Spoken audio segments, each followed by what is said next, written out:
F-16-piloot bezoekt de Kruitwis. Kick-off Liberation Route Venray. Het is vandaag 28 november. Dit is het PLMA-journaal. Het ongeval met de 16-jarige fietster die woensdagmorgen ernstig gewond raakte op de stationsweg in Oostrum is aanleiding voor PP2 om een motie in te dienen. De 16-jarige fietster uit Oostrum werd bij het oversteken geraakt door de auto. Een traumahelikopter is ingezet voor medische assistentie. Het slachtoffer werd in kritieke toestand overgebracht naar het ziekenhuis. Volgens fractievoorzitter Carla Brugman heeft PP2 de afgelopen jaren meerdere malen bij de verantwoordelijke wethouder en in de politiek aandacht gevraagd voor de onveilige verkeerssituatie in Oostrum. De partij heeft gevraagd de situatie aan te passen of er beter op te handhaven. De wethouder beloofde steeds een verkeersplan op te stellen. Dat is nog niet gebeurd. Daarom dient PP2 nu een motie in. Dit jaar wordt 100 jaar militaire luchtvaart gevierd. In het kader van dit jubileum bracht een F-16-piloot een bezoek aan basisschool de Kruitwis. In 1913 begon de militaire luchtvaart toen nog met een houten vliegtuigje. De luchtmacht als zelfstandige eenheid bestond nog niet. Inmiddels heeft het zich ontwikkeld tot de huidige luchtmacht met de F-16's. En om het jubileum te vieren wordt elke maand een provincie bezocht. In november was dat Limburg. Reden voor de vliegbasis Volkel om een bezoekje te brengen aan basisschool de Kruitwis in Venray.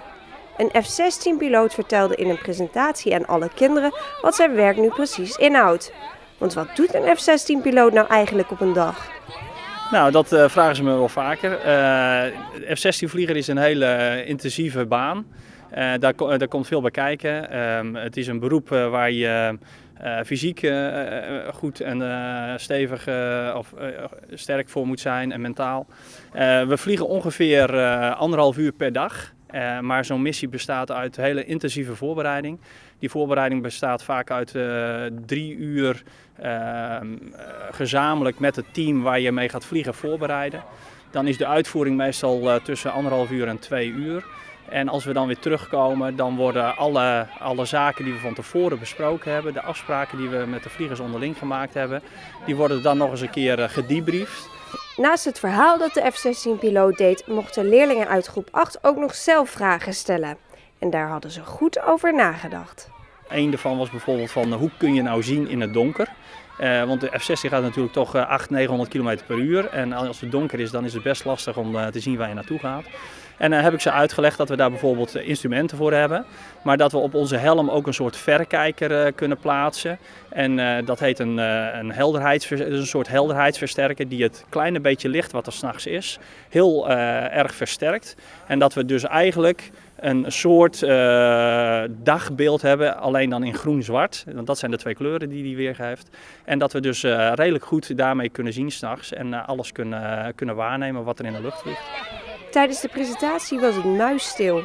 De kinderen luisterden aandachtig en wisten dan na afloop ook nog goed waar majoor Theo allemaal over had verteld.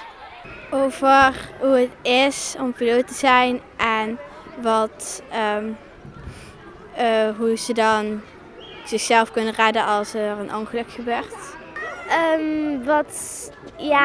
Van alles en nog wat. Hij heeft vragen gesteld en daar heeft hij antwoord op gegeven. Bijvoorbeeld of hij al eens een ongeluk heeft meegemaakt of wat voor vliegtuigen die allemaal heeft gevlogen, hoe lang hij al bij de luchtmacht werkt, hoe een vliegtuig wordt bijgetankt, dat soort dingen allemaal. Wat heb jij gevraagd? Hoe een vliegtuig werd bijgetankt en wat zijn bijnaam was. En wat was zijn bijnaam? Mental. Hij heeft verteld over wat er gebeurt als je bijvoorbeeld iets afbreekt van een vliegtuig. Dat je dan met een schietstoel eruit kan springen. En dat er een bootje onder hangt. En hoe je een vliegtuig tankt als hij in de lucht is. Wat vond je ervan? Ik vond het wel interessant. Ik vond het wel cool. Het lijkt me wel leuk. Ja, zou je F-16-piloot willen worden? Ja. Ja, nou moet je wel vaak van huis weg. Om het bezoek feestelijk af te sluiten mochten alle kinderen een ballon de lucht in laten. Maar hiermee is het thema op de basisschool nog niet voltooid. Begin 2014 krijgt groep 8 nog een projectweek over de militaire luchtvaart. En dan brengen zij ook een bezoek aan de vliegbasis Volkel. De genomineerden van het Sportgala Venray zijn gepresenteerd. In 6 categorieën zijn de namen bekendgemaakt. Voor de titel Sportman van het jaar 2013 zijn 3 sporters genomineerd. Zwemmer Dion Dreesens, wielrenner Mike Teunissen en voetballer Freek Tonen. 3 sportsters strijden om de titel Sportvrouw van Venray. Roeister Mirte Kraaikamp, bodybuilster Leslie Barends en danseres Kimberly Schoffeleer. De jury heeft 3 ploegen genomineerd voor de prijs Sportploeg van Venray. De zaalvoetbalsters van Lake Valley, de korfbaldames van de Pilkorf en het compoundteam van handboogvereniging Ons Genoegen. De andere genomineerden staan vernoemd in de pelemaas van deze week. Vandaag is de kick-off van Liberation Route in Venray. 5 partijen, waaronder het toeristisch platform, het historisch platform Venray, de gemeente, de Duitse militaire begraafplaats IJsselstein en het Oorlogsmuseum Overloon hebben vanmiddag een samenwerkingsovereenkomst getekend om Liberation Route Venray te gaan realiseren. Hiermee sluit het aan op een groter al bestaand Europees project.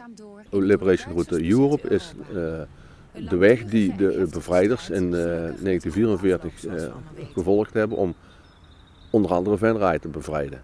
En daarna natuurlijk tot in Berlijn. En die Liberation Route is in het veld, zoals dat zo mooi heet, zichtbaar gemaakt door een aantal luisterplekken. Die zijn er nu al allemaal in Gelderland en Noord-Brabant. Maar dat stopt heel vreemd aan de grens tussen Venray en Overloon. Nou, en wij willen graag dat ook die Liberation Route in het Venrayse zichtbaar is. Want Venray staat wel op de kaart, maar er staat op die kaart dat er helemaal niks te zien is in Venray. En daar willen wij iets aan doen. Bij het toeristisch platform was al enige tijd het idee van goh, we moeten iets met het oorlogsverleden, zeker die bevrijdingsgeschiedenis. We waren eigenlijk aan het zoeken van wat kunnen we daar nou allemaal mee, omdat ondernemers merkten dat er toch nog wel toeristen behoorlijk veel naar hier komen op zoek naar herinneringen van toen. En toen kwam begin van het jaar een project voorbij via onze samenwerkingspartner Leisureport. Dat ze gingen inventariseren of er interesse was om mee te doen met het project in Gelderland en Noord-Brabant van Liberation Route. Met het project hoopt het toeristisch platform tevens het aantal toeristische bezoekers te vergroten.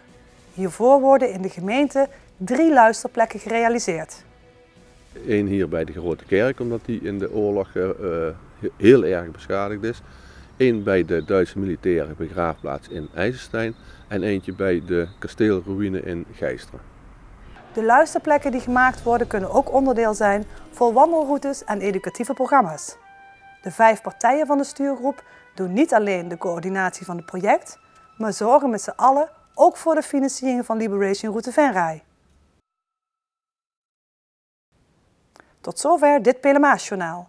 Tips kunt u mailen naar de redactie. Deze uitzending wordt herhaald tot en met vrijdag 12 uur 's middags. Vrijdagavond is er weer een nieuwsjournaal. Weer of geen weer, bij ons is het altijd vakantieweer. Aankomende nacht verloopt droog. Er is een mix van bewolking en opklaringen. Morgen overdag zijn er langdurige perioden met regen en er staat een stevige tot vrij krachtige wind. Het wordt maximaal 8 graden. Dankjewel voor het kijken en heel graag tot morgen.